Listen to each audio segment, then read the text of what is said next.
Biafra, superstars, media.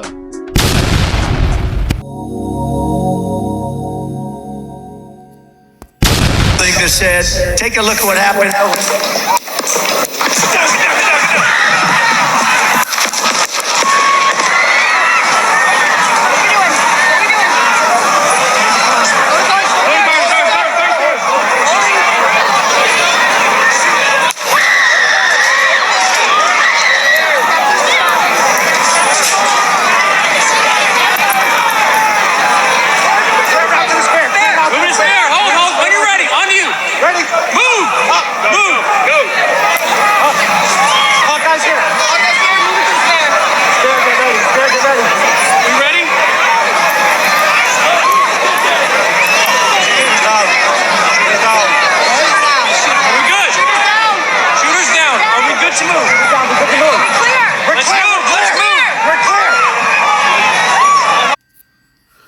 My people, my Biafran people, now how on a day I say good morning, good afternoon, good evening, good night, depending from where you're listening to the sound of my voice. This is the Biafra Superstars Media, and I'm holding it down. I say, may God bless Biafra, and may God bless His Excellency Oyendo NNAMDI KANU. May God bless, may God bless, may God bless His Excellency, the Prime Minister of the Biafra Republic Government in Exile, His Excellency EKPA NNAMDI for the job Simon is doing. Simon, I want to say we thank you. We appreciate you. We love you because we know in your hands Biafra is coming. In your hands Biafra is safe. And in your hands when Biafra comes, the people of Biafra will rejoice. My fellow Biafrans, you have heard the breaking news.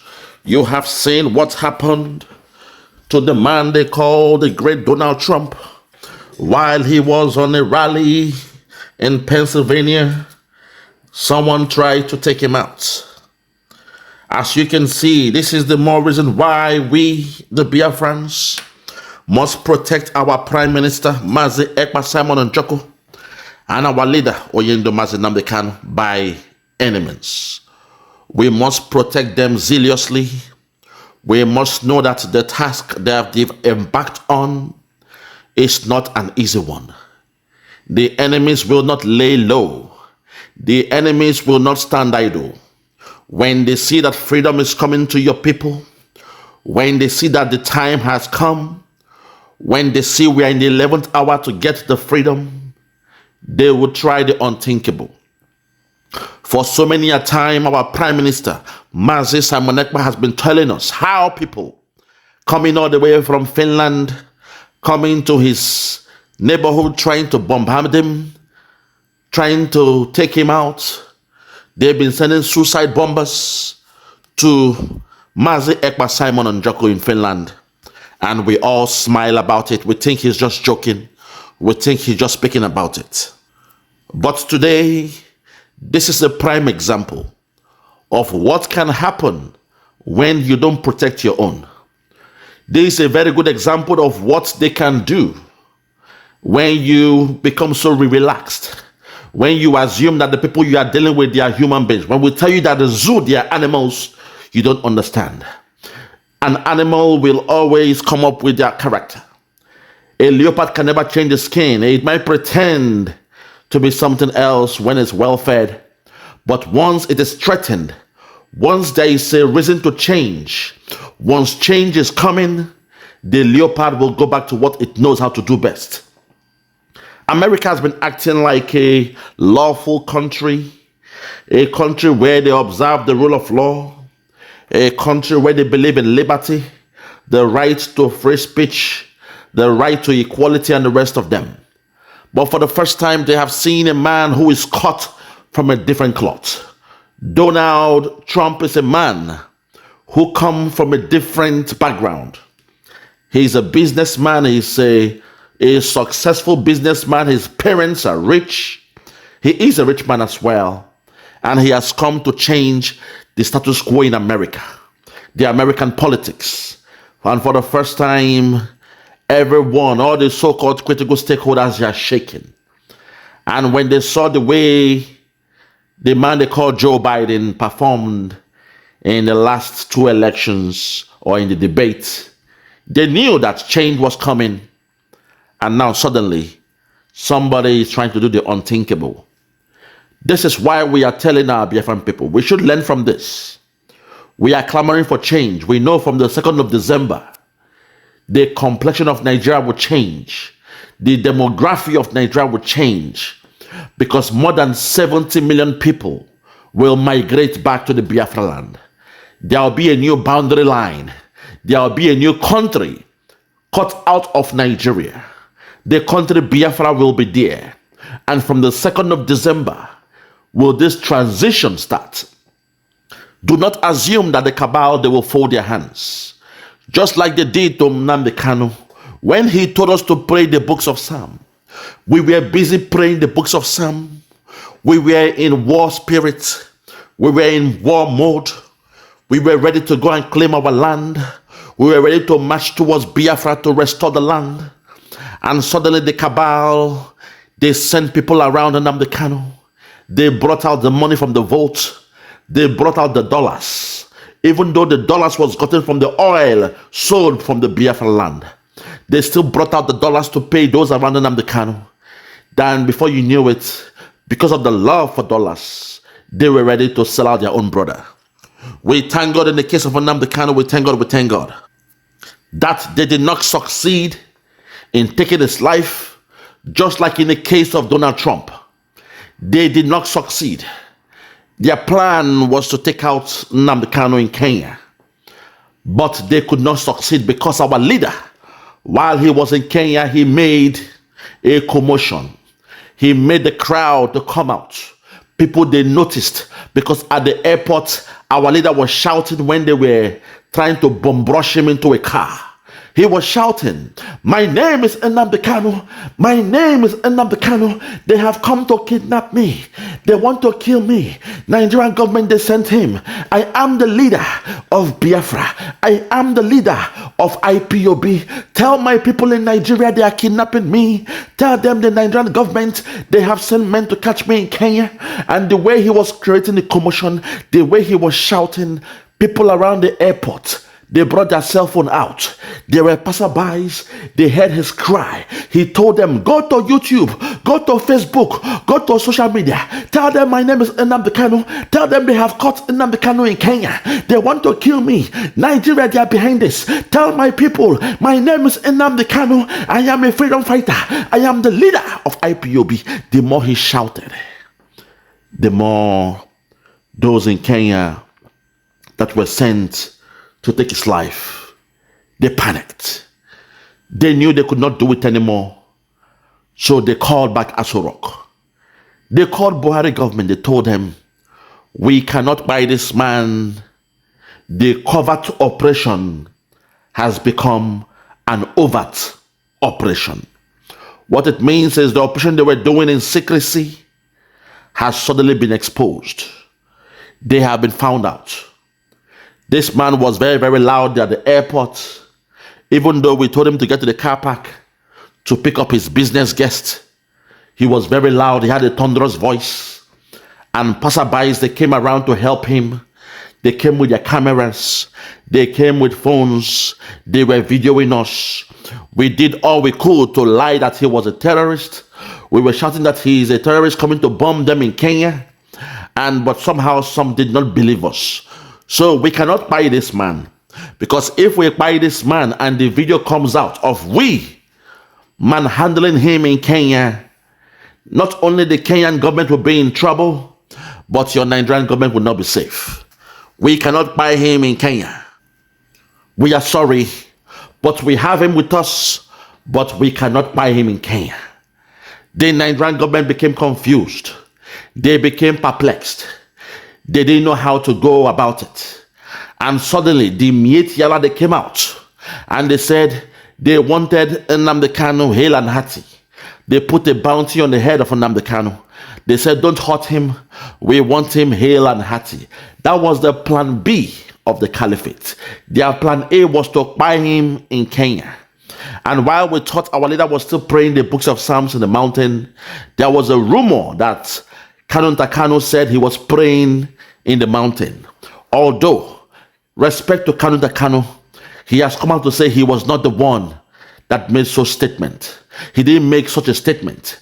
But the DOS, they lied in the name of Kanu Kanu, and they said he was the one that said Nnamdi Kanu was praying in Kenya or in a mountain, not in Kenya. They said he was praying in a mountain.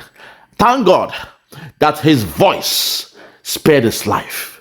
The voice of Nnamdi Kanu spared his life, because while he was shouting in a thunderous voice, the hitmen in Kenya, they panicked and they called the ASSASSLNATI0N.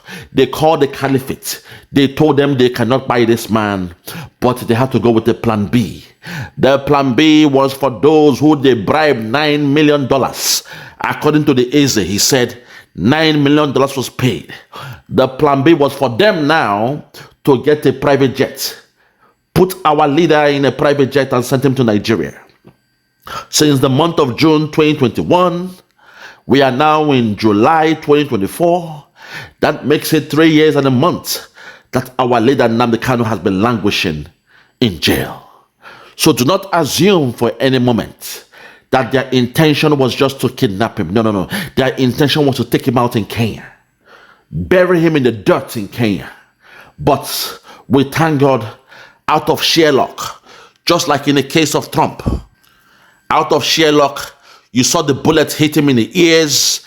It grazed through his ears. They were looking for a headshot. In the case of Trump, they were going for the kill. They were going for a headshot.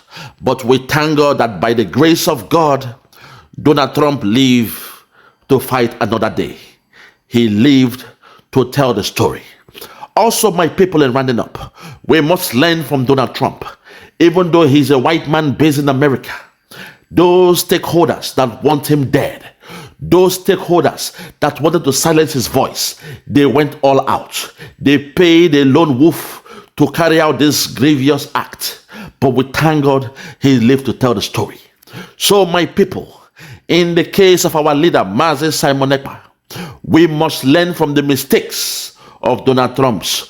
We must learn from the actions and inactions of Donald Trump, the same way we have learned from the mistakes of Nnamdi Kanu. We must make sure that while we are planning for the 2nd of December, referendum and the redeclaration of Biafra, we must dot all our I's and cross all our T's and make sure no stone is left unturned towards the protection of Mazi Simon Ekpa. So in this one, I will target, as it is for Trump, we must protect Simon Ekpa and Mazi Nnamdi Kanu. I will come back for a new video where I will discuss the so-called revolution now, and in the bid to tag the name of Nnamdi Kanu into it. I will say, give what belongs to Caesar, and to God. Showore, our leader Nnamdi Kanu was not fighting for Nigeria liberation. He was fighting for the liberation of Biafra, and by proxy, those in Nigeria will be liberated. So be careful. I would make a video on you. I will address you with your revolution now, and why you should not mince the name of or juxtapose the name or the freedom of Nnamdi Kanu with your revolution now. That might be my video, God willing. Tonight, I will address them, because we don't want any charade. We don't want any nonsense to entangle our leader, Nnamdi Kanu, with the nonsense happening in that zoo. We don't want them to give a dog a bad name just to hang it, because we have our own program, we have our own blueprint, we have our own way to release our leader. And we are saying kidnapping Nnamdi Kanu will be more expensive than releasing him. We shall follow the blueprint of our leader, Mazi Ekpa Simon Njoko. So we don't want Showore to mess things up, entangle with what we are doing, or misplace our priorities. We have our focus on the rising sun. We have our focus on the 2nd of December, and we are saying, come what may, we shall be in Biafra. We are following the blueprint of our Prime Minister, Mazi Simon Ekpa. We are following the blueprint of the cabinet, and we are following the blueprint of the lovers of Biafra, those who love Biafra, those who believe in Biafra. So Showore, tonight, I shall deal with that video, but not now. Today, I'm speaking on Donald Trump and the need to protect Mazi Simon Ekpa and Mazi NNAMDI KANU. From me, from here, for now, I want to say good morning, good afternoon, good evening, and good night. I remain yours truly, Biafra Superstars Media. God bless you. Bye-bye.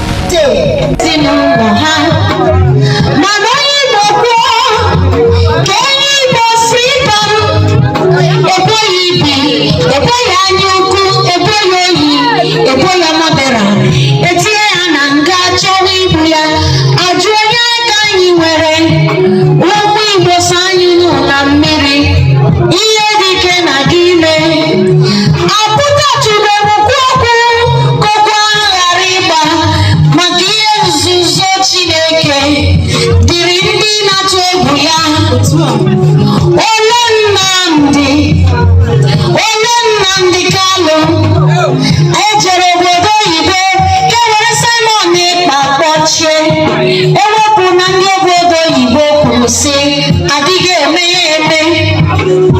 Nnamdị si ka o jebe obodo ebe enyi ya kpọrọ ya, enyi ya rịọ ya wee nara ego jide, ọ nọ na nga. Anaghị ime lockdown, anaghị imechikwaba nke ọzọ, anaghị itinye ọgbaghara. Agụrụ ga-ebu Igbo, Yoruba ga-ahụ ihe a na-eri, Hausa ga-ahụ ihe a na-eri, mana Eastern agụrụ ga-ebu ha. Anyị ga-ateziri ahụhụ ọnụnụ ube nwanne agbala ọsọ, ọnụnụ ube nwanne agbala ọsọ, ọnụnụ ube nwanne agbala ọsọ, ọnụnụ ube nwanne agbala ọsọ. They are going to make sure that there will be a terrible problem. I see army people running without gun. I see their guns seized. I see police people losing their guns as well. I see calamity. I am like Jeremiah of this generation. Some people used to say,